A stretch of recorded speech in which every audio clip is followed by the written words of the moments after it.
What up, Pittsburgh Steel fans? On this episode of Steelers Touchdown Under, we are unpacking the 6 things the Steelers have to do to beat the Buffalo Bills and progress in the playoffs.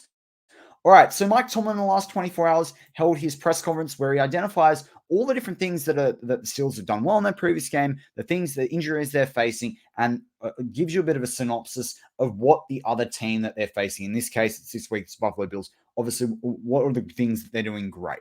Now, that'll be across their offense and defense. That's no surprise to any dedicated Steel fan. He made a number of these comments, so if you missed it, I'm going to quickly go through them, but we're going to unpack some of these a bit more and just how prevalent of an issue or a challenge they are for the Pittsburgh Steelers. So we're going to go below that because the media ask all these questions to get their headline articles. Not all of them really unpack the narratives that's on the minds of Mike Tomlin and the rest of the Steelers coaching staff. So that's what we're going to aim to do out of this show. All right, so number one, we're going to talk about stop Josh Allen making plays both in the run and pass game. That's absolutely crucial. That's not Robinson Crusoe when I say that. But let's unpack what we're going to unpack what he's done particularly well for Buffalo. Stopping the run game at every level. They've got a lot of different rushes. That's just like the Steelers. It's more than just there's not just one bell cow running back. There's a 1-2, maybe even a 3-4 punch when you really look at it in terms of the run game for the Buffalo Bills. They also use it, as Mike Tomlin said, they use it in the red zone. They use it to sustain drives. They've got big playability in the run game. So the run game is multifaceted for the Buffalo Bills, and that creates a big challenge for the Steelers' run defense this week. So important for guys like Cam Hayward, Benton, Ogunjobi to play well. But we'll unpack that. Defending Diggs. So Mike Tomlin couldn't talk about Stephon Diggs more highly enough and positively enough. The slick route running. Plus, you've got Kincaid, Cook. He directly mentioned those guys, and Gabe Davis. I also really like Dawson Knox from their team. I think he's an underrated tight end. So when we get into him as well, I think that's going to be a really interesting perspective in terms of just the depth that this team has across their receiving core and what a challenge that is for a Steelers defense that continues to be that patchwork defense that I've talked about on the channel over the last few weeks, that makeshift defense, the guys off the couch. We've all seen that clip of Tomlin and the players walking into locker rooms after the Ravens game talking about being off the couch. Then you've got obviously the Steelers injuries on defense, headlined by TJ Watt. You've got the guys coming back. That's a big deal as well. So we'll talk about that. And obviously the Steelers' ability to sustain drives when you've got the defense that Buffalo have. So they're the 6 things we're going to unpack. Let's get straight into it. All right. So the first thing I want to do is just give you a sense of the injuries that the Buffalo Bills have. Now, this we'll see throughout the week, but they've got some key players that you may know of, and where their status is on injury reserve is also important. So the big names are probably Damian Harris, the running back that they've got, Matt Milano, Jordan Phillips, and Tre'Davious White. All those guys, there's some other guys on that list for those of you that visually can see in front of you right now. Some of you might listen in the background, but they're the key sort of 4 to 5 names that are on this list that are on injured reserve. Now, those guys may get lifted, but a lot of these guys have got long-term injuries. You're not going to see them this week. So, Josh Allen, in terms of current other injury complaints that are notified right now with the NFL, Josh Allen with a neck. Stephon Diggs was rest from practice in their recent practice. Leonard Floyd was full practice. Damar Hamlin limited, obviously the big story of Damar Hamlin. Micah Hyde full practice. Von Miller full. So otherwise, they've got a pretty full complement. It's really Tre'Davious White, Matt Milano, Damian Harris, and if you like your trench warfare, Jordan Phillips as well there as the defensive tackle. I just want to give you that quick Bills injury update. Now, the first thing that I mentioned we were going to talk about is Josh Allen. So Josh Allen's completed almost 67% of his passes this season. He's passed for over 4,300 yards. He's passed for 29 TDs, 8 interceptions. It's actually quite a high interception rate from him. It's an average of 3.1% of all his passes go for an interception. He has gotten to 199 first downs. But while he only has 29 TDs in the pass game, he actually has, and as Mike Tomlin identified, he has 15 TDs in the run game. 15. He's rushed for over 500 yards. He averages 30 yards rushing a game. That's pretty big from where you're seeing him rush in the red zone as well. 15 touchdowns in any stretch of imagination is not something to sneer at. They've only managed to get 7 touchdowns outside of this. So 7 of their 22 touchdowns, a third of those touchdowns have come from 3 other running backs, Damon Harris, who we mentioned, is on injured reserve, James Cook, Latavius Murray. Josh Allen is responsible for the 15. So all those 15 yards. Now, the good thing is the Steelers are quite used to playing running quarterbacks, particularly when you think about how we mark up against Lamar Jackson. You think about even what we've had to do to stop Deshaun Watson. When you look at from the AFC North perspective, you look at some of the other guys we've had to play around the league over the last few years. We're pretty adept, or the Steelers are pretty adept at stopping a rushing quarterback. But Josh Allen can be a very different beast. He's a big bloke. He can look to make plays with his legs or with his arm. He has a quarterback rating so far of 92.2 on the season. Because he's got that high completion rate. And he's thrown for a bunch of yards. And in terms of TDs, 30 TDs in the league is nothing to sneer at. There's only one player in the league only one quarterback in the league this season that has over 35 TDs, and that's Dak Prescott. So that's the thing. But he has been sacked 24 times. That's nothing to sneer about. He's led 4 game-winning drives to be from that perspective and 2 fourth-quarter comebacks. So not necessarily the Kenny Pickett stats from last year, but that's because he's putting his team ahead from there.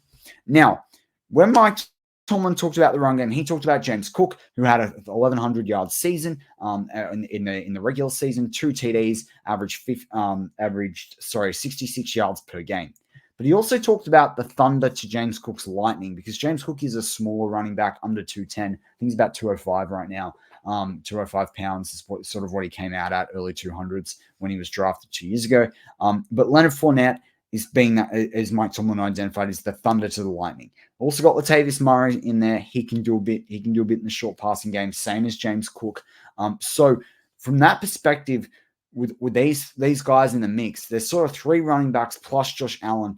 They can put multiple running back sets on the field as well, and that will cause a headache for the Steelers. Just as much as we like to have Jalen Warren and Najee Harris in there doing the same thing. It is also why those 2 guys and how they play this week will be absolutely crucial, because the Bills get a lead, they're going to run it down the Steelers' throat. They're going to extend plays via, designed quarterback runs from Josh Allen, designed RPO plays, plus obviously the run game from Murray, Cook, and Fournette. So definitely one the Steelers have got to be aware of. And they've also got a guy sitting back there, Ty Johnson, depending on whether he gets an helmet. He's got 132 yards on the season as well. So worth mentioning. Plus, they have very quick wide receivers in Deontay Hardy, Stephon Diggs, Gabe Davis, Khalil Shakir. All those guys can be used in a sweep game. You're probably not going to see it so much from Gabe Davis and Stephon Diggs. Davis is a bit more of that big wide receiver.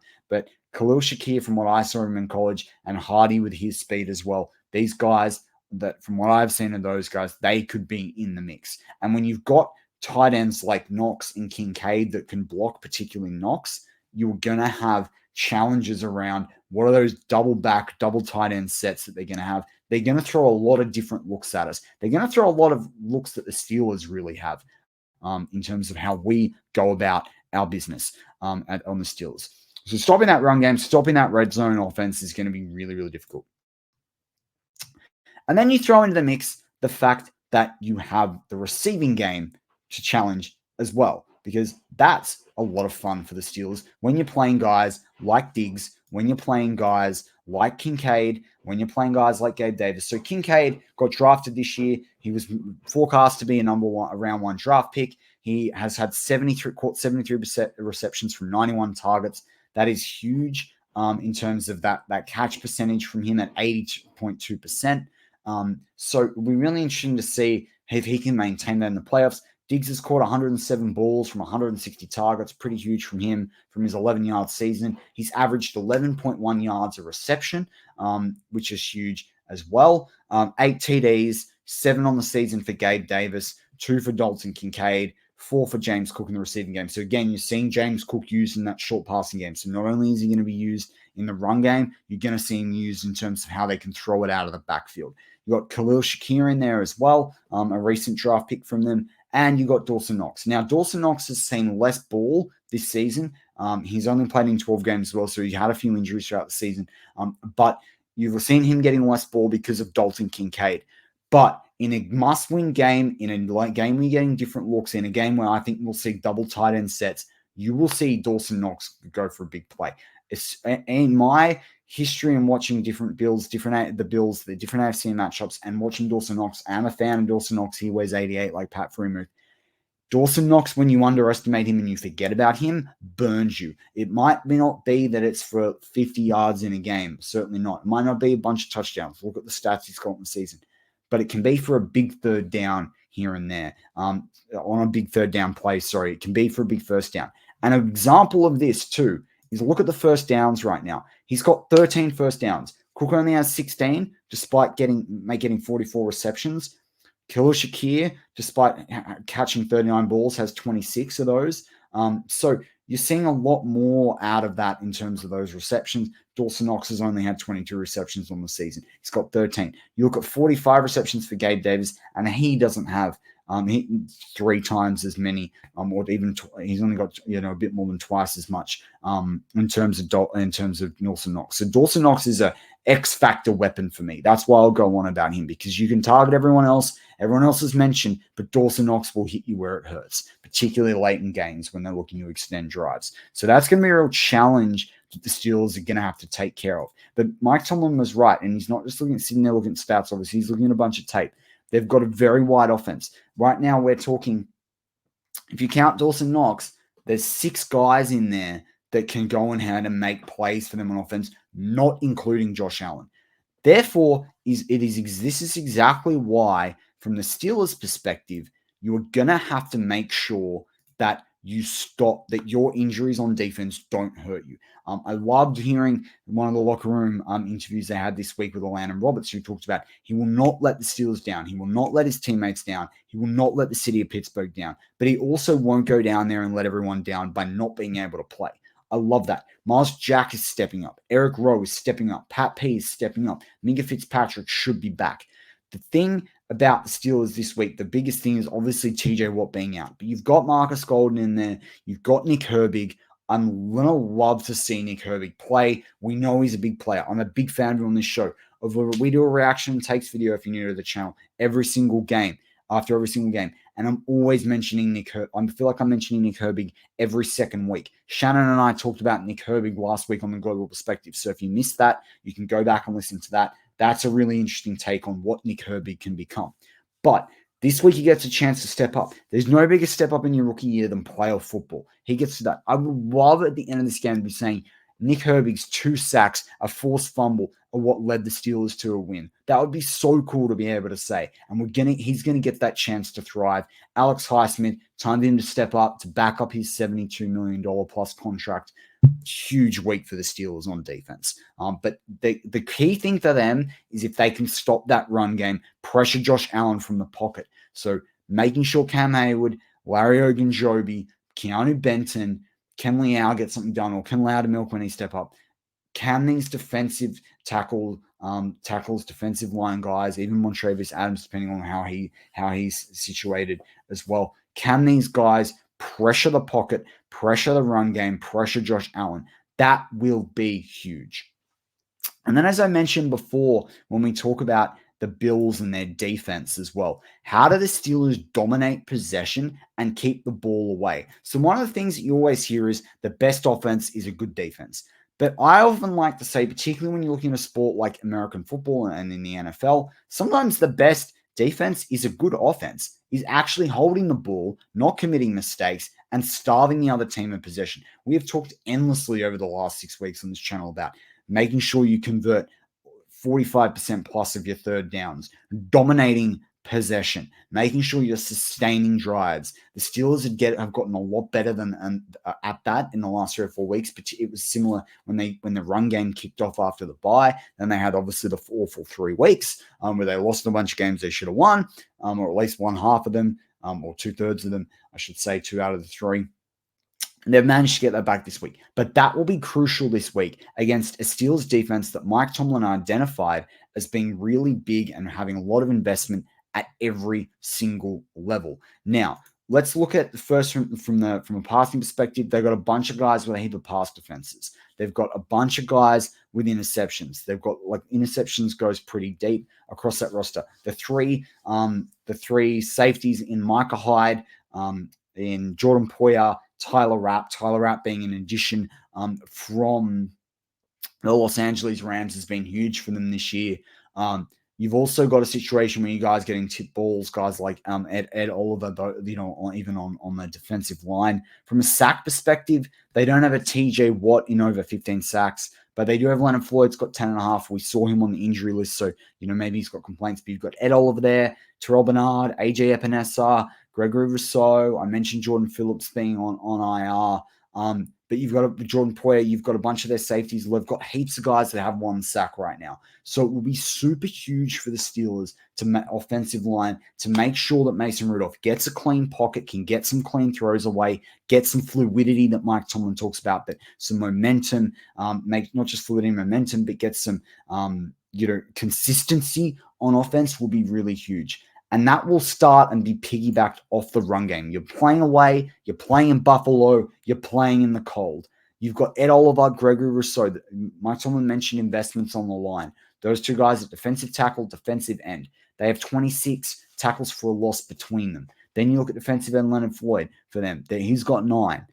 Then you look at Epinesa. He's got 7. So they are really relying on that defensive line. That's where investment is. They didn't go ahead and pay Tremaine Edmonds from the Bills, Terrell Edmonds' brother. They let him go to the Bears. They've focused on this line to stop the run, and that's a big deal especially in their division that they play in the AFC East.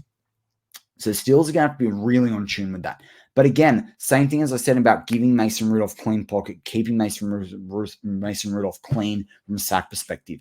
They have 4 guys with over 10 quarterback hits on the season. 3 of those guys over 15, and 2 of those guys edging toward 20. So if the Steelers are going to win this game, it goes back to what I've got on that slide before, where it's about abilities to sustain drives. If you keep the ball away from Josh Allen and his bunt 6 to 7 different playmakers, you ease the pressure on your patchwork defense of veterans and guys off the couch.